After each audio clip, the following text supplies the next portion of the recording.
fala com a gente? Líder, Sobre essa tudo bom? representação. Ok.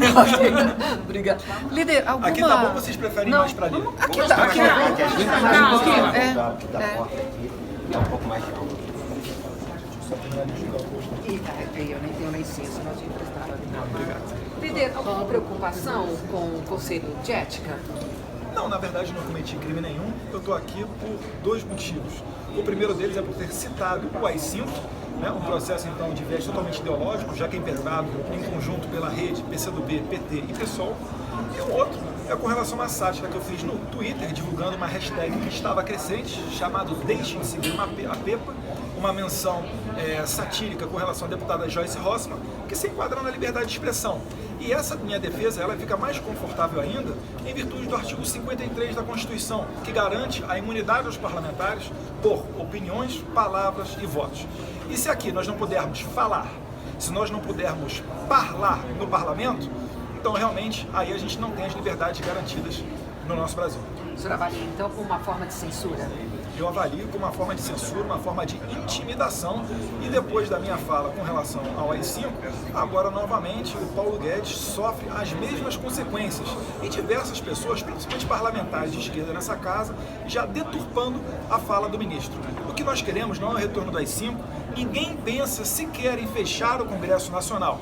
Nós só estamos dizendo que, caso esse tipo de ato que está acontecendo no Chile, que no meu entendimento é um ato de terrorismo, um ato de vandalismo, onde você coordenadamente quebra mais de 20 estações de metrô, toca fogo em ônibus, toca fogo em prédio público, lança coquetel molotov em policiais femininas, isso para mim não é protesto. Isso para mim já está dentro da esfera criminal e merece a repulsa com muita energia por parte dos agentes do governo.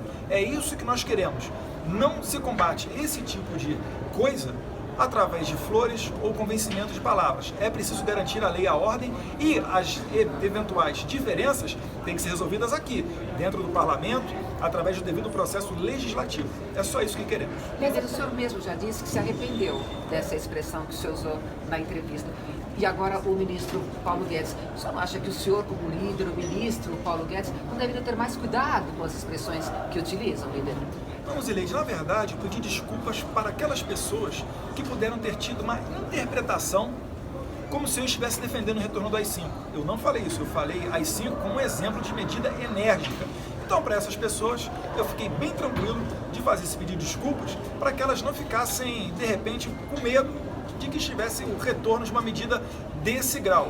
Então, nada mais fiz com relação a isso. O que aproveitam é para dizer que eu defendi o AI-5, é para dizer que o Paulo Guedes está rascunhando o AI-5, e não tem absolutamente nada disso. O que o senhor se refere quando fala em medidas energéticas? Sem usar o termo AI-5, então, o que seria uma medida possível para esse tipo de protesto? Eu não quero que o policial dê um tiro de borracha e venha a responder por lesão corporal. A violência ela é legítima por parte do Estado. A violência tem a violência até boa, a legítima defesa. Se alguém for tentar te estuprar e uma outra pessoa, um terceiro, matar esse estuprador, essa violência ela é válida. O que nós queremos é a garantia da lei e da ordem.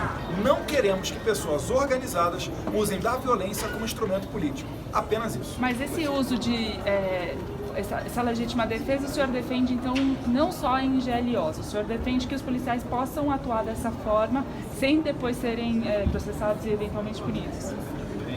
Nosso Código Penal ele já garante, né, a figura da legítima defesa. O que nós estamos querendo dar é um plus, é uma segurança jurídica maior para o policial, principalmente aquele em operações, seja de GLO ou sejam operações até mesmo rotineiras da polícia, onde seja necessário fazer o uso da força. O que a gente não pode admitir é hoje um tenente que está fazendo uma barreira ou um soldado que vai em um confronto com um tiroteio, que ele seja obrigado a apertar o gatilho e depois, ao invés de voltar para casa, ele vá para a prisão. O senhor e seu pai já propuseram alguns projetos com esse teor, com esse mesmo teor, dando legitimidade para reação a algum tipo de assalto ou, agora no caso, protesto. E esses projetos nunca avançaram. Não é protesto. O que muda? A gente tem que definir aqui protesto. Dilma Rousseff sofreu impeachment, um amplo apoio popular a favor do impeachment, sem quebrar uma janela. O que está ocorrendo no Chile não é protesto, está ocorrendo quebra-quebra, as pessoas não conseguem trabalhar, já está havendo reflexo na economia, as escolas fecham, voos são mudados os horários. Isso é protesto? Isso não é protesto. Imagina você não conseguir vir aqui na Câmara para trabalhar porque não tem metrô, porque não tem um ônibus. O pedido do governo governo é genérico. O projeto de lei não exemplifica as situações, inclusive para, por exemplo, ocupações de terrenos públicos, isso poderia se usar esse tipo de força. Mas a garantia da lei e da ordem, ela serve exatamente para isso.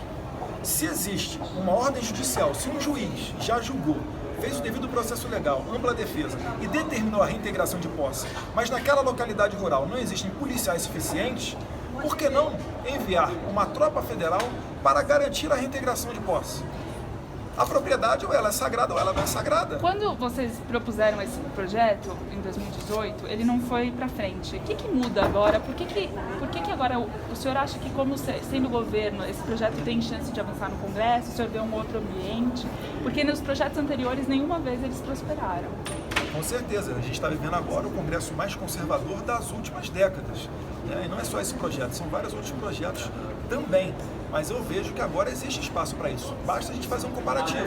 Em 2003, no primeiro ano do governo Lula, o Congresso Nacional aprovou o Estatuto do Desarmamento. No primeiro ano do governo Bolsonaro, a gente está dando urgência ao projeto dos CACs. Foram feitos decretos flexibilizando acesso às armas de fogo. Então é o momento que nós estamos vivendo e eu acho que nesse novo Congresso existe margem para a gente aprovar isso. Parafraseando o ministro Moura, algumas pessoas podem entender que a pauta da segurança não é prioritária. Para a população com a qual nós, deputados, estamos em frequente contato, eles pedem isso para ontem e não entendem por que o Congresso só bota adiante aqui projetos de lei a favor do criminoso.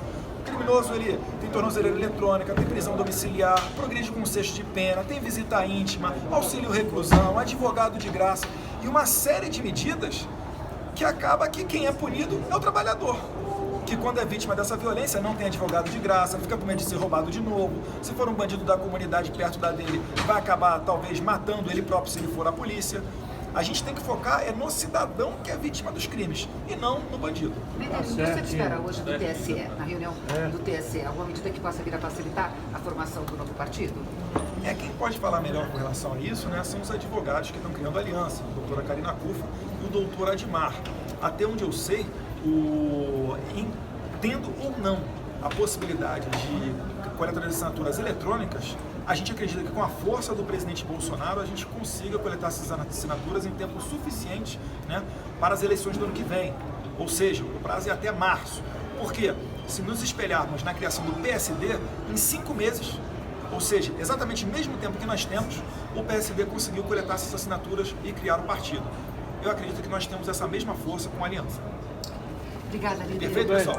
Obrigada. Tchau, tchau. Nada que isso. Obrigada, Muito deputado. bem.